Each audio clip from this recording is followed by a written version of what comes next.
역대하 4장 11절부터 22절 말씀 마음을 집중하시고 함께 읽어보십니다. 후람이 또 솥과 부삽과 대접을 만들었더라.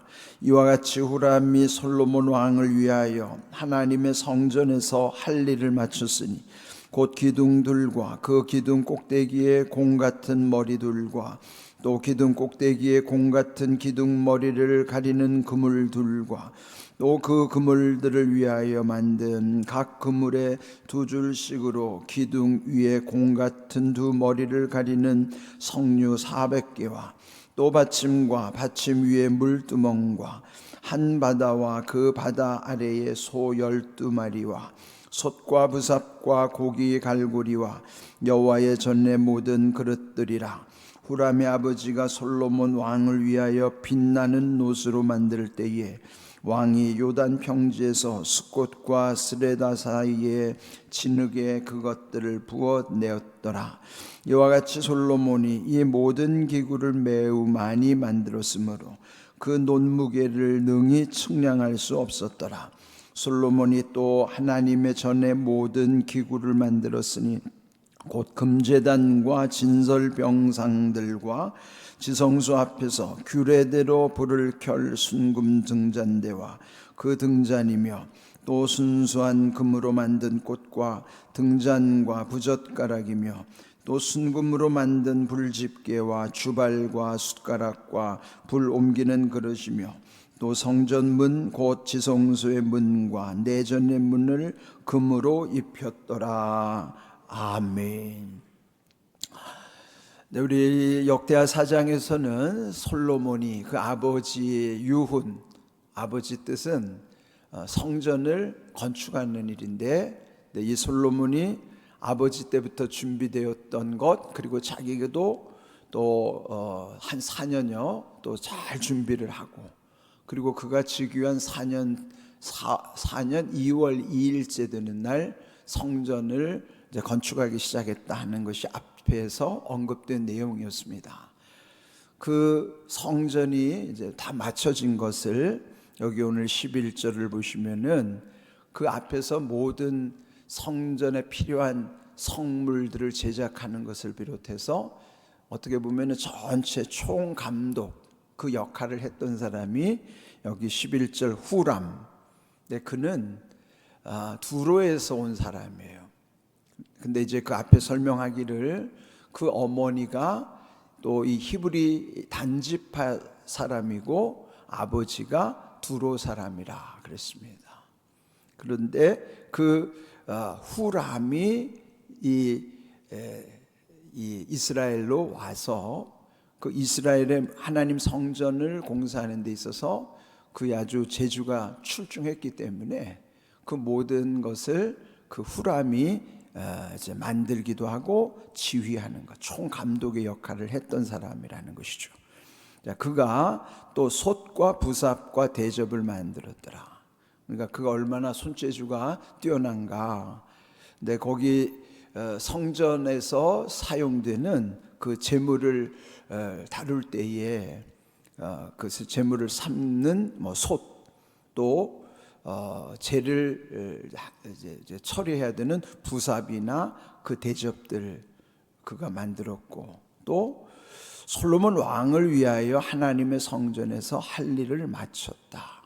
근데 이제 다 이제 일을 마친 상황을 이제 여기 설명을 하는 것인데, 그 다음 이어지는 말씀도 이미 앞에서 설명됐던 내용을 다시 한번 반복하는 내용이죠. 12절 곧 기둥둘과 그 기둥 꼭대기에 공 같은 머리둘과 또 기둥 꼭대기에 공 같은 기둥 머리를 가리는 그물둘.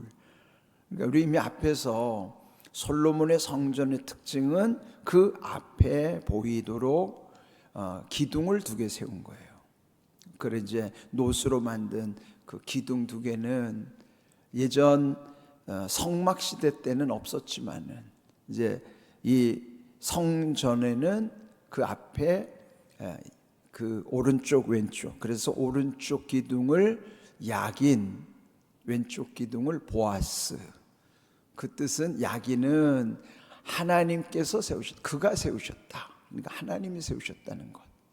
또 보아스, 그에게 능력이 있다. 즉 하나님의 능력 가운데 세운 것이라는 것이죠.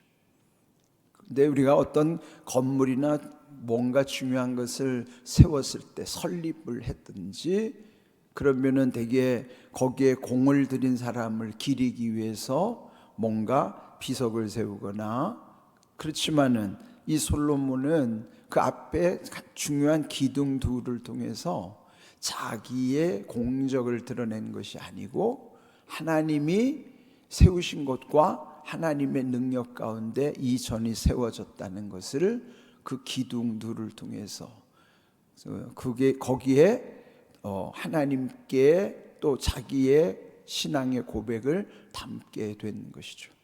원래 기둥이라는 것은 건물을 떠받치는 기능을 하지만은 여기 성전 앞에 세운 두 기둥은 그 건물을 떠받친다고 하기보다는 그 건물이 어떤 의미를 지니는가 하는 그런 뜻으로, 상징으로서의 거기 야긴과 보아스가 있는 거예요.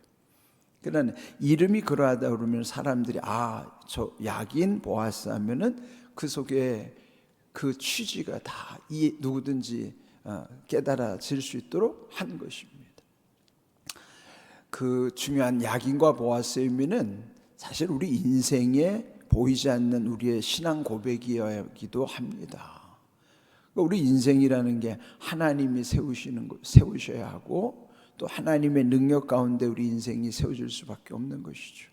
그러니까 우리 인생의 터전에도 야긴과 보아스의 신앙이 담겨야 되고, 더 중요한 것은 오늘날이 이제는 성전의 시대가 끝나고 교회의 시대인 지금 이 교회도 야긴과 보아스로서의 하나님의 성전으로서는 이미 우리의 몸을, 고린도전서 3장 16절에 그렇죠? 너희가 하나님의 성전인 것과 너희 안에 하나님의 성령이 거하시는 걸 모르냐. 그러면은 우리가 이미 건물이 성전이 아니고 내 몸이 성전이고 내 안에 그 거룩한 성령이 내 안에 계시는 거예요. 그런 우리가 하나님의 성전인 몸으로서의 이 안에 교회는 연합체니까요. 예배 공동체. 우리 예배를 살려야 되는 이유 중에 하나도 우리가 예배를 드리기 위해서 모이는 게 교회예요. 교회는 철저히 예배 공동체란 말이죠.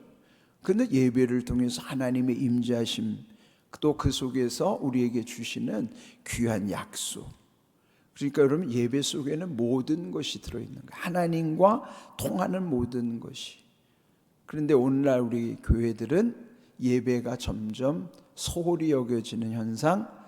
그러면 이건 하나님의 은혜를 우리가 너무나 헛되이 여기는 결과를 가지고 오게 되는 거예요. 그러니까 마귀가 우리를 교묘히 속이는 거예요, 예배를. 근데 여러분, 예배는 정말 중요한 거예요. 그런데 여기 지금 그 성전, 옛적 성전에도 그와 같이 야긴과 보아스가 다 벌써 이미 그 뜻을 담은 그 기둥으로서, 그래서 성전을 들어가면은 제일 먼저 그 기둥이 보이잖아요. 그럼 멀리서도 보이는 것이고, 그러니까 이렇게 그 기둥 또한 이 후람에 의해서 이런 모든 것이 또 이루어진 것을 또 이제 앞에서 또 계속 설명을 하는 것이죠. 그리고 13절을 보면은 그 그물들을 위하여 만든 그 그물 두 줄씩 기둥 위에 공 같은 두 머리를 가리는 석류 400개. 근데 석류라고 하는 것은 이 중동지방 그 근동에는요 아주 흔한 과일인데, 요즘도 뭐 우리는 석류를 이제 또 익숙하게 많이 접하니까 그 안에 보면 아주 씨가 아주 꽉 차 있잖아요. 석류라고 하는 것은 풍요를 상징하는 거예요. 이 석류라고 하는 게 얼마나 또 중요한 상징적인 의미로 그 위에 이렇게 장식이 되어 있다 하는 것이죠. 14절에는 또 받침과 받침 위에 물두멍 그랬어요. 그러니까 물두멍이라고 하는 것은 오른쪽 왼쪽에 5개씩 10개의 이 청동으로 만들어진 노떼야라고 하는 노떼야. 그 노떼야에 담긴 물은 노뚜껑의 그 물두멍의 물은 재물을 청결하게 하기 위해서 재물을 씻을 용도로 그 물두멍을 두었다 그러는 것이죠. 옛적 광야 시대 성막에서는 그냥 물두멍이 하나밖에 없었는데 이제는 이 성전의 규모에 맞게 물두멍도 5개씩 대칭으로 해서 10개를 그렇게 설치를 하게 되는 것이죠. 그런데 이제 거기 설명하면 그 밑에도 받침을 이렇게 만들었다 하는 것이죠. 또 15절 그 물두멍 10개와는 또 달리 한 바다, 이 바다라는 것은 노스로 만든 놋바다라고 그랬죠. 지름이 거의 5m 정도 될 정도로 많은 물이 거기에 담겨져 있기 때문에 그 이름을 바다라고 지은 것이라고 그랬어요. 그 놋바다라고 하는 것, 그러니까 물두멍과 이 바다라고 하는 것은 물두멍은 말씀드린 것처럼 재물을 씻는 용도라면 여기 놋바다, 이 바다는 거기에 담긴 물로는 제사장들을 청결하게 하기 위해서 씻는 물의 용도였다 하는 것이죠. 그러면 이제 성전에 들어가면은 그 앞마당에 한쪽에는 번제단이 있고 또 한쪽에 바다가 있고 그쪽으로 또 양쪽으로 이 물두멍이 이렇게 빛이 되어 있는 것이죠.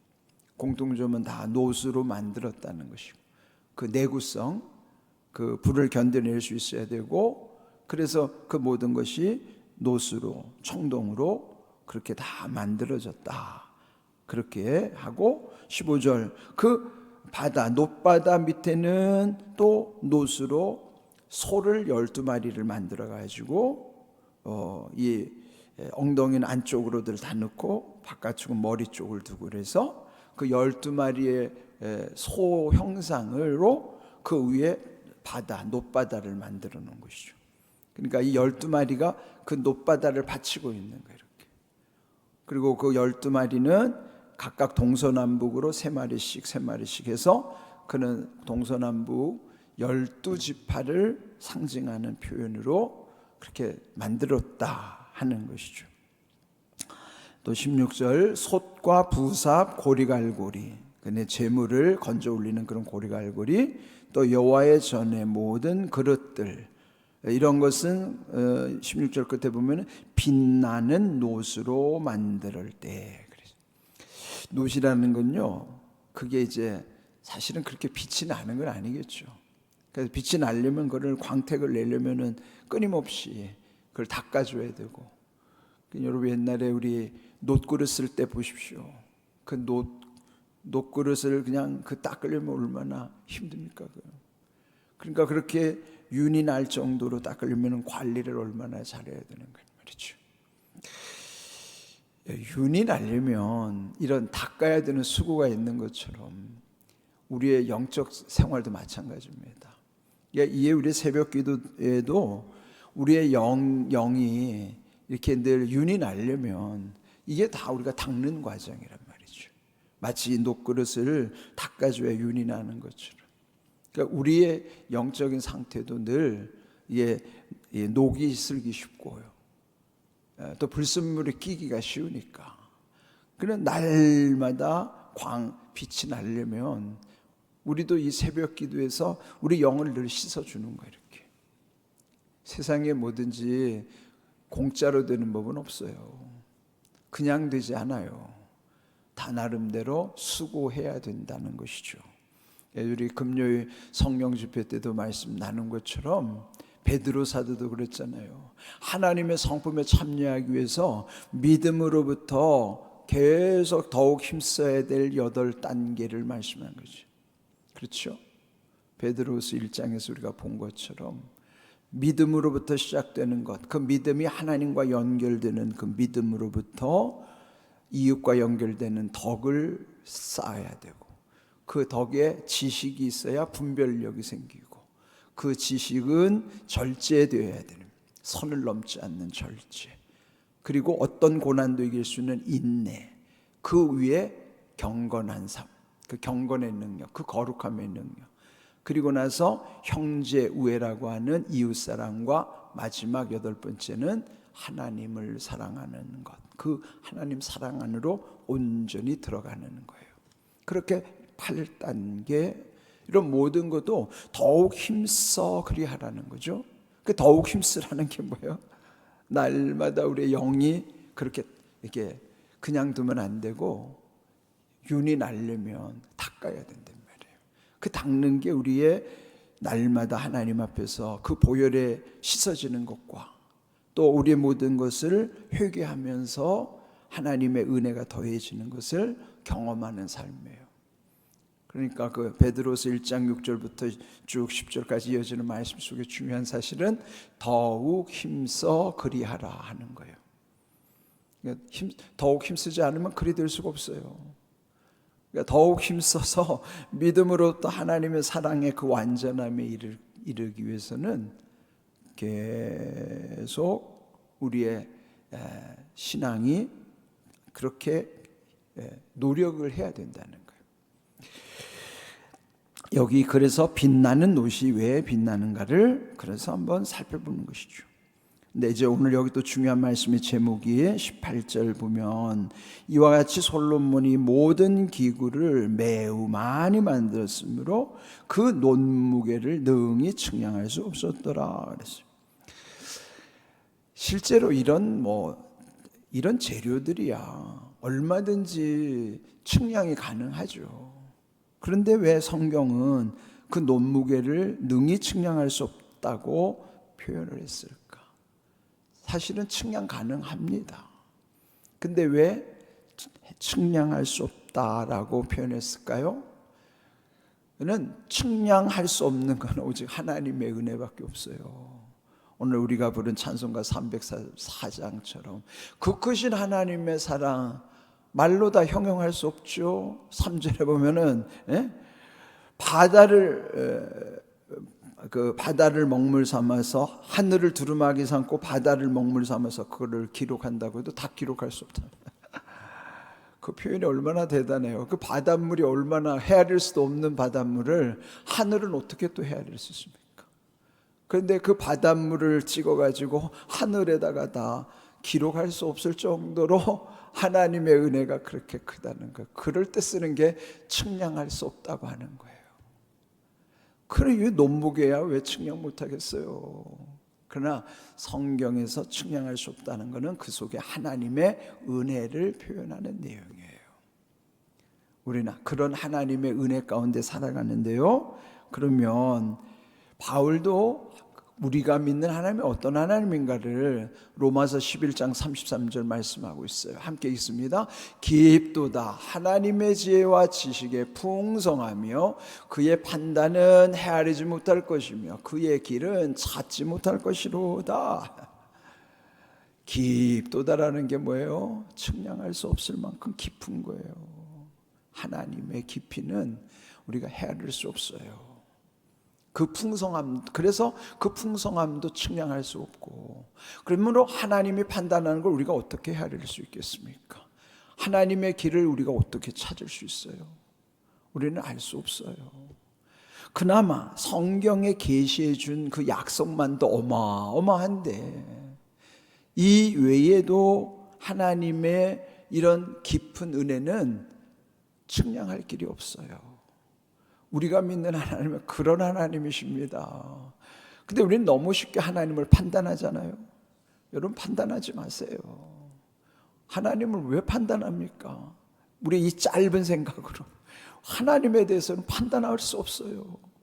판단하는 것이 죄예요, 그게. 그래서 우리는 내가 깨닫지 못하고 이해할 수 없다고 해서 하나님을 원망해서도 안 되고, 때로 우리 살다 보면 내가 이해할 수 없는 일들이 내 삶 속에서 일어나잖아요. 또 때로 주변에 보면 아니 왜 저렇게 착하게 사는 사람이 왜 저런 일을 당했지? 아니 저렇게 악한 사람은 왜 안 망하는 거야? 그건 우리 수준의 생각이에요. 하나님의 뜻은 그 너머에 계세요. 그래서 우리는 함부로 하나님의 뜻을 헤아릴 수 없기 때문에 판단해서도 안 되고, 헤아릴 수 없는 하나님의 은혜 앞에 우리는 늘 그저 하나님께 영광 돌리는 삶으로 살아가는 것이지, 측량할 수 없었더라. 하나님의 은혜 측량할 수 없는 것처럼 우리가 믿는 하나님, 그런 좋으신 하나님을 기억하시고요. 그래서 우리는 늘 하나님께 맡기고 사는 거예요. 하나님의 처분대로. 그래서 바울도 그러잖아요. 살든지 죽든지, 살아도 하나님의 은혜, 죽어도 하나님의 은혜. 우리는 뭐 삶과 죽음이 뭐 그게 그렇게 우리 인생의 짧은 생에 이 세상에서 그게 뭐 그렇게 대단해요. 천국에서는, 영원한 천국에서 보면 그건 아무것도 아닌 거죠. 헤아릴 수 없는, 측량할 수 없는 하나님의 은혜를 감사하면서 모든 것 하나님께 맡기고 살아가는 귀한 믿음 늘 구하시면서 그렇게 될 수 있기를 주님의 이름으로 축복합니다. 아멘.